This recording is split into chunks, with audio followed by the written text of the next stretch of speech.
Hi again. Our last and final river valley civilization will be China.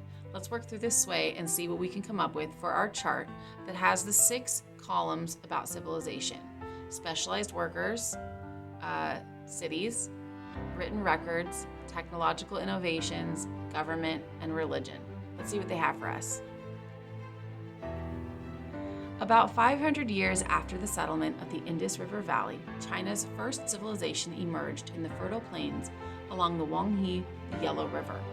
Before we move on from this section, let's take a look at the map so that we can place each of the river valley civilizations in its proper place in our minds. First, we went to Mesopotamia, which is in the Middle East, located between the Tigris and the Euphrates rivers. This geographic location made it a hotspot for traders and invaders to come to that land. Then, we went to Northeast Africa into Egypt, where we found because of their geographic location, they were slightly removed, so they had fewer invaders and a more continuous rulership over Egypt. Then we went over to India, where we heard all about their technological innovations. We learned about their dockyards, granaries, how they were urban planners, and that all of them were connected to in a public sewer. And then today we find ourselves here in China along the Yellow River in the far east. In these note-style flashcards, I'll read each of them and then discuss. Around 4500 BC, people along the Huanghe began growing millet, a type of grain. Later, they learned to farm soybeans and raised chickens, dogs, and pigs. As in the Nile and Indus River valleys, the fertility of the soil along the Huanghe was increased by the river's periodic floods. Okay, so as we look at our notes, we might want to note that they took care of chickens, dogs, and pigs. Here's the trouble with the chart. This isn't necessarily a technological innovation, but it could be considered a specialized worker. People had to take care of these animals.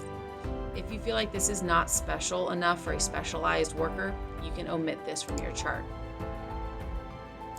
Next section is titled Government, so we'll think about that column while we read these flashcards.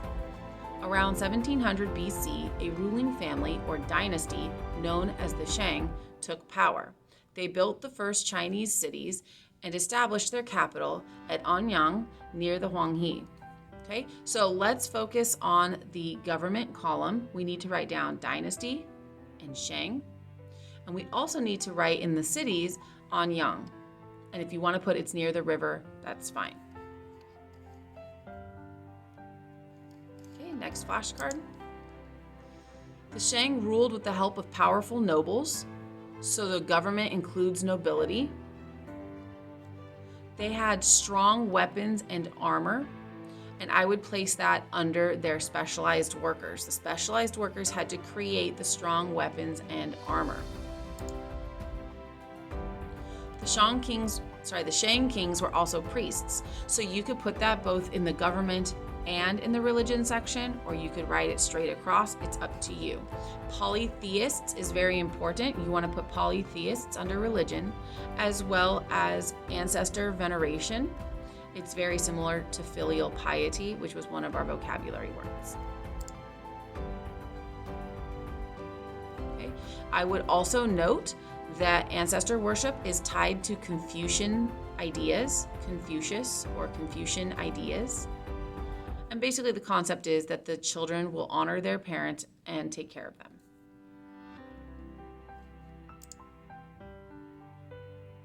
Alrighty, that's it for this section. Let's see what the next one has. Our last section is the cultural contributions. The first flashcard says, the people living in the Huanghe Valley were skilled at many crafts. Their ability in bronze work can be seen in many objects surviving from this period, including superior weapons and ceremonial vessels. Definitely adding that to specialized workers. They created superior weapons and ceremonial vessels. I would also put bronze, because bronze is a newer, stronger metal that they used at this time. They also were the first to make silk textiles from silkworm cocoons. Chinese also worked jewelry in ivory and jade. Okay, so the silk textiles were made by specialized workers. The concept was a technological innovation, so you could write silk textiles.